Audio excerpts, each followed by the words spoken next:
It is a Mama Monday. My girls are here. We are going to take on the crazy moments of parenting, the rewarding ones, the cringe, you name it. Sarah Lenti is National Policy and Political Advisor. Diane Miles, CEO of Dope Mom Life, and Sangeeta Singh, licensed school psychologists, are all here. You're here. Love this. What's up, ladies? How's life? What have you guys been up to?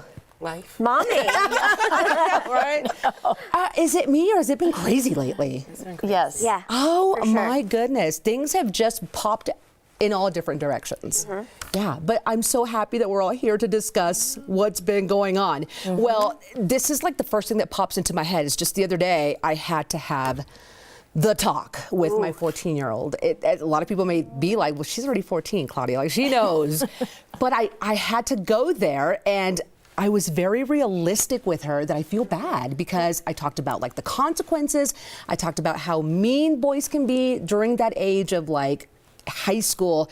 It was pretty intense. Why do you feel bad about being realistic?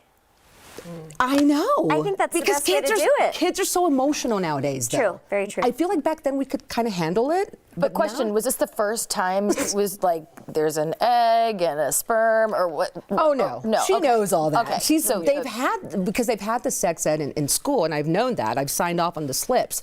But it was more like, hey, it's not what everybody makes it out to be. You do that, there's going to be consequences. There's going to be rumors. You scared the hell out of her. Yes, boys are going to be mean. They're not going to marry you the next day. Like it doesn't work that way. And she was like, okay, Mom, all right. But I also felt like, okay, was that too tough? I don't think so. What made you have the conversation? I couldn't sleep. I just knew, like I had a sense, like I really need to find out where she's at with that. Because Do you think she has a boyfriend, or do you think did something prompt it? I do think that she's had crushes. I do think that when she says, I don't really like the boys in my class, I think there's more to that. You know, like she'll tell her sister things and then somehow they'll get to me. So I just felt like I needed to have that realistic mom-daughter talk. But I don't know. When have you guys had the talk? I had the talk a long time ago. I mean, and I'm the one with the adult children here. But being a teen mom, getting pregnant at 16, I knew how important it was for me to just put it all out there. Yeah. But my kids also had the realization, like, you were really young. And me and their dad were always the youngest parents at, teacher parent conferences. Like, we were just the young parents. And so our kids had to learn early on and I don't want to say the consequences because they are my greatest creation. Granted, I did it really young at 16 and then at 18, and I wouldn't change them for the world. And I didn't want that to be their life. We've made it. We're in college. They both have passed the age that we were when we had them. But it was important. My daughter found her brother's birth certificate and saw how old me and her dad were, and she was like, The math is not math, then, Mom. Tell me more. And so, and their dad has always been an open book with our kids, which has forced me to be an open book with them, and I don't regret it. The conversations that we've had, my son, I won't put his business in the streets. Okay, I get it. He's out here in these streets, and he told his dad he was comfortable because we've been having the conversations. And so when it was time, he had the conversation with his dad, and then my daughter, I felt like I didn't want them to go through life knowing that there's a chance you're gonna do it. And my conversation really just was, I can't stop you from doing anything that you want to do. You will find a way to do it. I did, and my mom was at home all day, every day. I still found a way and got pregnant. So I can't stop you, and I work a lot. So you have, and you're your own human. You have freedom of will to do whatever it is that you want to do. And let's really talk about it. Yeah. I'm having a hard time with this because, I chose the in vitro fertilization route.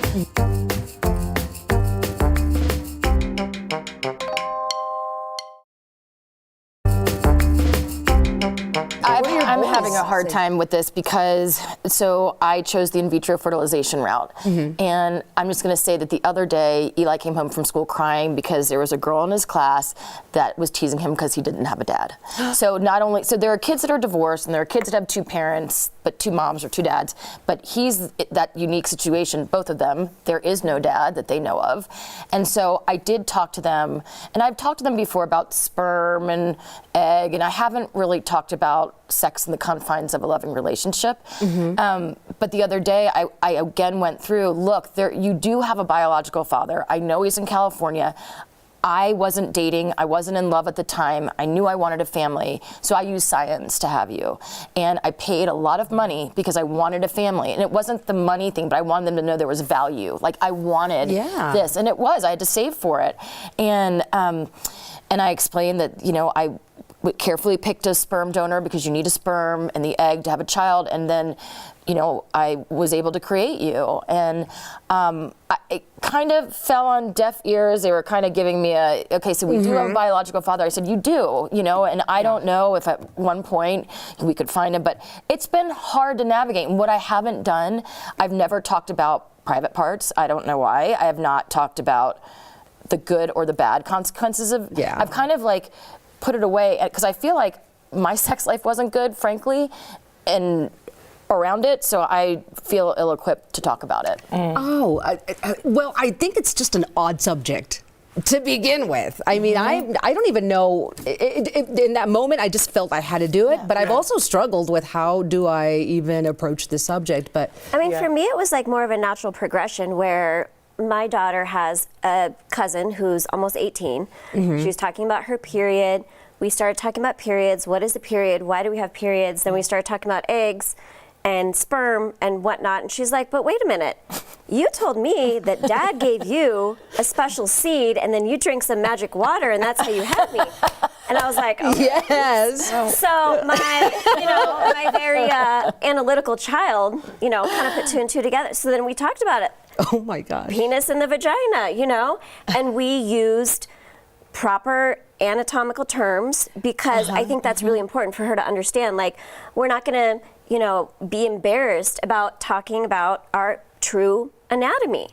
And she completely understood it. I mean, she was grossed out, of course. Yeah. But she was like, okay, like, I get it now. That makes sense. I told my kid, you bounced out of my stomach like a ball, and the doctor caught you, and he's like, wow, look at this baby. I haven't had the talk with my 7-year-old. I just don't think she is there yet. Like, I don't know why, but I'm with you, Sarah. Like, I have a tougher time, Sangeeta, just flat out saying, PV. Well, and here we go. I get it. And society has made it wrong for us to even, and especially as women, to fully embrace our sexuality. So it's always been, this is hush hush. I made my daughter read this book. I won't say the name.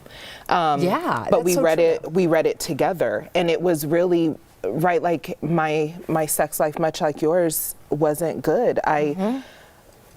There wasn't anything that I enjoyed about it. I just did it because the guy. And I was like, I never want my daughter to experience that life. Like, that's not what sex is about, and it should be pleasurable for you, and you should feel comfortable, and the person that you're with, you should trust them. And so we went beyond just the actual act, or what could happen because of the act. But we had conversations about like pleasure, and we read this book together. Our dad walked in the room and saw the book, and he was like, "What?" I was like, "Listen, big fella, she will not walk." She'll not walk through life not being able to honor herself and her sexuality as a young woman. That's so smart. And, we'll talk about the book a little bit later on. Because she told me, we can't say that on air, Sarah, but it's a good book. I think that's really important because, in Zara's mind, it was like, well, you just put the penis in the vagina to have a baby, right? Well, we watched, I don't know, there's a movie, I don't remember, and she was like, are they trying to have a baby? I'm like, nope. And she's like, they're having sex without, and she's like, that's disgusting. Why would they do that? And I'm like, because it feels good. And she's like, wanted to know more. And I'm like, you know what? When you're ready, when you're at that point in your life, we'll talk about it more. And I'll give you all the details and answer all the questions that you have. But at this point, you're not ready for that conversation. No. Yeah, and that's very true. I mean, kids are psychologically at other levels, and as parents, it's hard to tell what they know, what they don't know, and that keeps me up at night. Well, Not gonna lie. I know. It was in middle school that my daughter's friends were having sex with my son's friends. Oh, so boy. And for some reason, and not that I'm the cool mom, but I'm the mom they've always felt comfortable telling all this stuff. And I'm like, you got to tell your mama, because I can't keep this one in, and I know your mom, and she sees. There's no way that I could hold this. So you have to have a conversation with your mom. So knowing that, and then my daughter's 18, she is still a virgin. I just put all her business on her. We'll get rid of it. In these streets. But no, it's fine. She won't care. Oh, maybe she will. I don't know. But, and I know she'll be comfortable coming to me and having the conversation, and I'll send you the book. Yeah, please. The book, yes, we have to get the book. For those watching this morning, please, if you ever have any questions for the Mama panel, you can join the conversation by sending us an email to mycoco@9news.com. I mean, we'd love to hear from you. Thank you, Mama, so much for being with us today. See you next time.